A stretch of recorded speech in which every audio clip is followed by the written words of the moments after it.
Kaushik classes में आपका स्वागत है। आज हम लोग रेस्पिरेशन के बारे में समझेंगे। तो अगर हम रेस्पिरेशन, जिसे कि हम हिंदी में श्वसन भी बोलते हैं, श्वसन का दो मायना होता है। श्वसन अगर कहा जाए तो उसे हम सांस लेना भी कहते हैं, जिसमें गैसों का आदान प्रदान होता है, अर्थात ऑक्सीजन को प्राप्त करना और कार्बन डाइऑक्साइड को बाहर निकालना।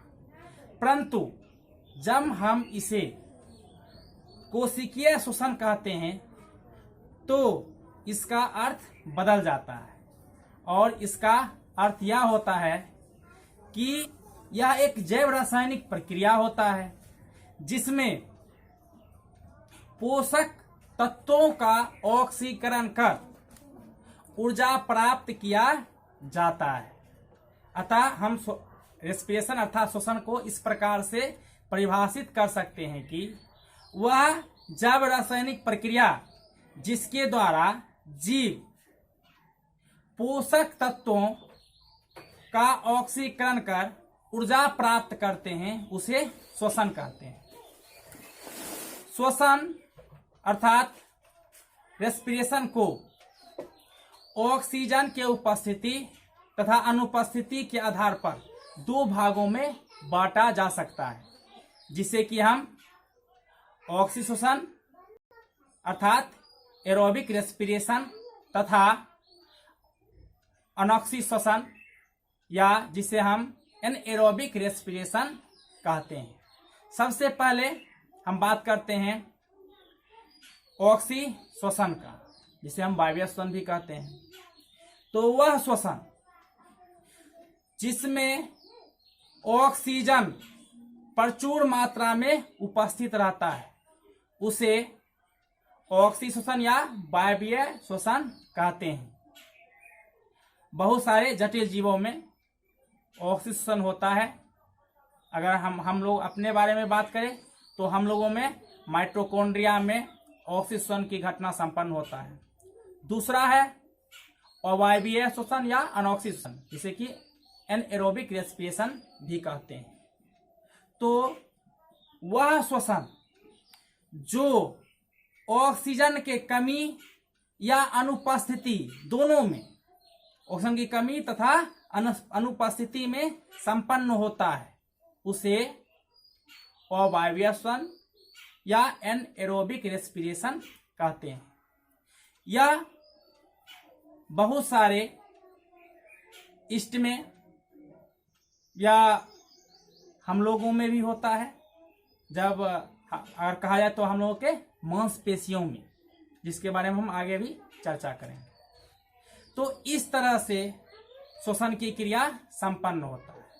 अब हम देखते हैं कि श्वसन की प्रक्रिया किस प्रकार से होता है। तो इससे पहले हम पढ़ चुके हैं कि जब हम कार्बोहाइड्रेट ग्रहण करते हैं तो वह ग्लूकोज में बदल जाता है और कोशिकाओं तक पहुंचता है। कोशिकाओं से ग्लूकोज जब कोशिका में प्रवेश करता है, यहां हम कह सकते हैं कोशिका द्रव में प्रवेश करता है, तो यह पायरुवेट में बदल जाता है। ग्लूकोज से पायरुवेट में बदल जाता है। इस प्रक्रिया को ग्लाइकोलाइसिस कहा जाता है। Glyco means glucose, lysis means विखंडित होना।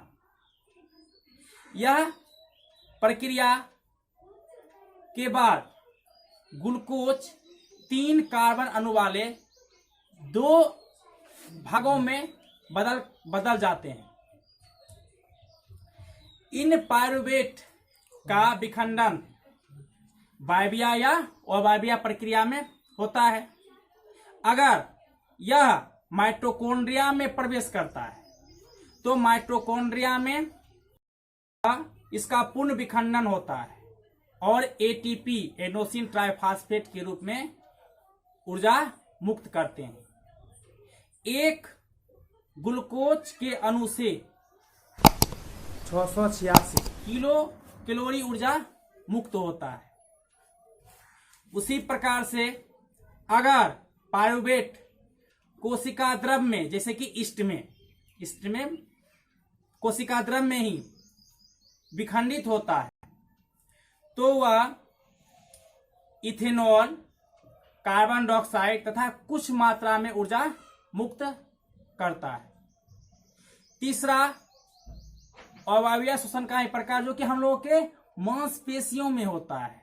जब हम लोग दौड़ते हैं तो ऑक्सीजन के कमी में ग्लूकोज विखंडित होकर लैक्टिक अम्ल, कार्बन डाइऑक्साइड और कुछ मात्रा में ऊर्जा एटीपी के रूप में ऊर्जा भी विमुक्त करते हैं।